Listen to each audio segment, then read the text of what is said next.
നമസ്കാരം, ഇൻസൈഡിലേക്ക് സ്വാഗതം. പി ദിവ്യ, ഈ പേര് മലയാളികൾ ആരും തന്നെ മറക്കാൻ സാധ്യതയില്ല.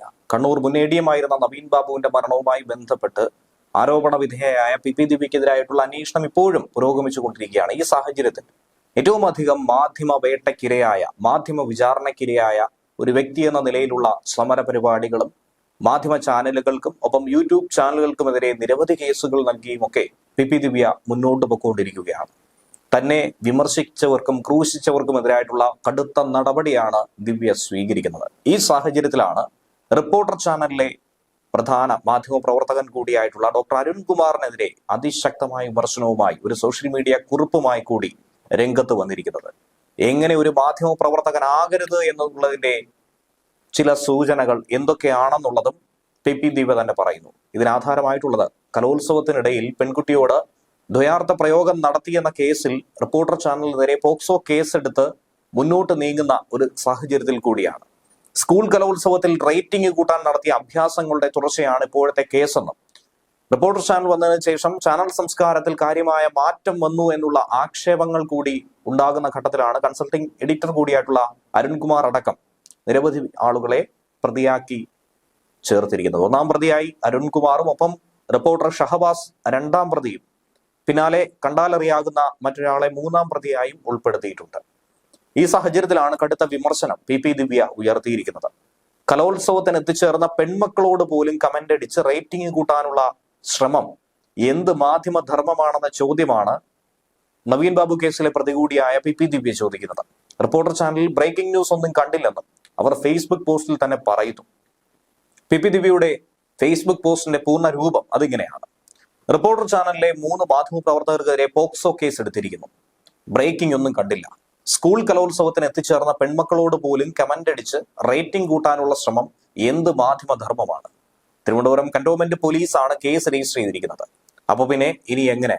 കേസിൽ പ്രതി ചേർക്കപ്പെട്ടാൽ എന്തേ മാറി നിൽക്കുന്നതല്ലേ അതിന്റെ ധാർമ്മികത? അല്ല, ധാർമ്മികത കമ്മ്യൂണിസ്റ്റുകാർക്ക് മാത്രമേ വേണ്ടതുള്ളൂ എന്നാണ്. സ്റ്റേഷനിൽ പോകുമ്പോഴും വരുമ്പോഴും ലൈവ് ഇടാൻ മറക്കരുത്.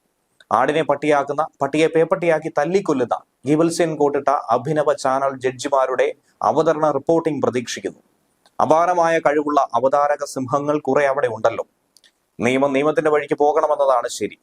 എന്നാൽ കുറ്റവും ശിക്ഷയും വിധിക്കുന്നത് ചില ചാനൽ ജഡ്ജിമാർ. ഒരു മൈക്കും ക്യാമറയും ഉണ്ടെന്ന് കരുതി എന്തും വിളിച്ചു പറയാമെന്ന കാലം കഴിഞ്ഞു. ഇവിടെ കോടതിയുണ്ട്, നിയമമുണ്ട്, അവർ തീരുമാനിക്കും ശരിയും തെറ്റും. ഇങ്ങനെയാണ് കുറിച്ചിരിക്കുന്നത്. തനിക്ക് കിട്ടിയിരിക്കുന്ന നല്ലൊരു അവസരമായി തന്നെയാണ് പി ദിവ്യ ഇതിനെ നോക്കി കാണുന്നത്.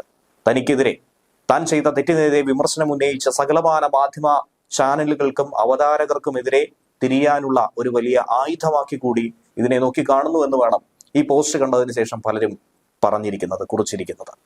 തിരുവനന്തപുരം ജില്ലാ ശിശുക്ഷേമ സമിതി DGPക്ക് നൽകിയ പരാതിയുടെ അടിസ്ഥാനത്തിലാണ് ഇപ്പോൾ ഒരു പോക്സോ കേസ് രജിസ്റ്റർ ചെയ്തിരിക്കുന്നത്.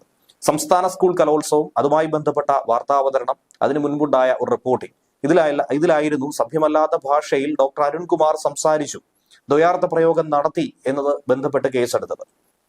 പോക്സോ വകുപ്പിലെ 11, 12 വകുപ്പുകളാണ് ഡോക്ടർ അരുൺകുമാറിനെതിരെ ചുമത്തിയിരിക്കുന്നത്. ചാനലിനെതിരെ പോക്സോ നിയമപ്രകാരം കേസെടുക്കണമെന്ന ആവശ്യം നേരത്തെ തന്നെ പലരും ഉയർത്തിയിരുന്നു. പ്രായപൂർത്തിയാകാത്ത പെൺകുട്ടിയുടെ ആത്മാഭിമാനം കളങ്കപ്പെടുത്തുന്ന വിധം വാർത്തയും ചർച്ചയും തയ്യാറാക്കിയെന്നാണ് FIR-ൽ കുറിക്കുന്നത്. നേരത്തെ തന്നെ സ്വമേധയാ ബാലാവകാശ കമ്മീഷൻ കേസ് രജിസ്റ്റർ ചെയ്തിരുന്നു. ഇത് സംബന്ധിച്ച് ചാനൽ മേധാവിയിൽ നിന്നും തിരുവനന്തപുരം ജില്ലാ പോലീസ് മേധാവിയിൽ നിന്നും അടിയന്തര റിപ്പോർട്ടും തേടി. കേസെടുക്കാൻ ആസ്പദമായ വീഡിയോ സാമൂഹിക മാധ്യമങ്ങളിൽ പ്രചരിച്ചതോടെയാണ് ബാലാവകാശ കമ്മീഷൻ സ്വമേധയാ ഈ വിഷയത്തിൽ ഇറങ്ങിത്തിരിച്ചതും റിപ്പോർട്ട് തേടിയതും. കലോത്സവത്തിൽ പങ്കെടുത്തപ്പോൾ കലോത്സവ റിപ്പോർട്ടിങ്ങിന്റെ ഭാഗമായി നടത്തിയ ഒരു റീൽ ഷൂട്ടിംഗ് ആയിരുന്നു ഇതിനാധാരമായിട്ടുള്ളത്. അതിൽ ഒപ്പന ടീമിൽ മണവാട്ടിയായി വേഷമിട്ട പെൺകുട്ടിയോട് റിപ്പോർട്ടർ ചാനലിലെ റിപ്പോർട്ടർ കൂടിയായിട്ടുള്ള ഷഹബാസ് നടത്തുന്ന സംഭാഷണത്തിലായിരുന്നു ദ്വയാർത്ഥ പ്രയോഗം കലർത്തിയതായ ആരോപണം ഉയർന്നത്. കലോത്സവത്തിലെ മത്സരത്തിൽ പങ്കെടുത്ത മണവാട്ടിയോട് പ്രണയം തോന്നുന്ന ഒരു റിപ്പോർട്ടർ, ഇതായിരുന്നു പ്രമേയം. ഇങ്ങനെ ഒരു വാർത്താ സ്റ്റോറി ആയിരുന്നു പങ്കുവച്ചത്. മണവാട്ടിയായി മത്സരിച്ച വിദ്യാർത്ഥിയോട് റിപ്പോർട്ടർ പ്രണയത്തോടെ സംസാരിക്കുന്നതും നോക്കുന്നതും ചില ആംഗ്യങ്ങളുമായിരുന്നു ഈ വീഡിയോയിലുള്ളത്. ശേഷം പശ്ചാത്തല സംഗീതമായി ഉസ്താദ് ഹോട്ടലിലെ തന്നെ പ്രണയാർദ്ധമായൊരു BGM ആയിരുന്നു നൽകിയിരുന്നത്.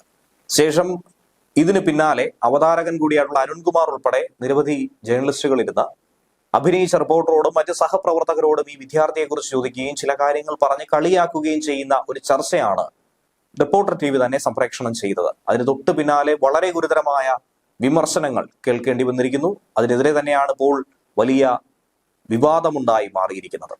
കുഞ്ഞുങ്ങളെ, ഭാവിയിൽ വാഗ്ദാനമായി മാറേണ്ട കുട്ടികളെ ഉപയോഗിച്ചുകൊണ്ട് മോശകരമായ രീതിയിൽ റൊമാൻസ് ചിത്രീകരിച്ചു, അത് സംപ്രേഷണം ചെയ്തു, അവരെ അപമാനിച്ചു എന്നുള്ള ഒരു കാര്യം തന്നെയാണ് ഒട്ടനവധി ആളുകൾ ചൂണ്ടിക്കാണിച്ചത്. ഒരുപാട് മാധ്യമപ്രവർത്തകരടക്കം ഇതിനെ വിമർശിച്ചും രംഗത്ത് വന്നത് നമ്മൾ ഏവരും കണ്ടിരുന്നു. ശേഷമാണ് പോക്സോ വകുപ്പ് ചുമത്തി കേസെടുക്കണമെന്ന ആവശ്യം അതിശക്തമായി ഉയർന്നിരിക്കുന്നതും അന്വേഷണം പുരോഗമിക്കുന്നത്. ന്യൂസ് ഡെസ്ക് മലയാളി വാർത്ത.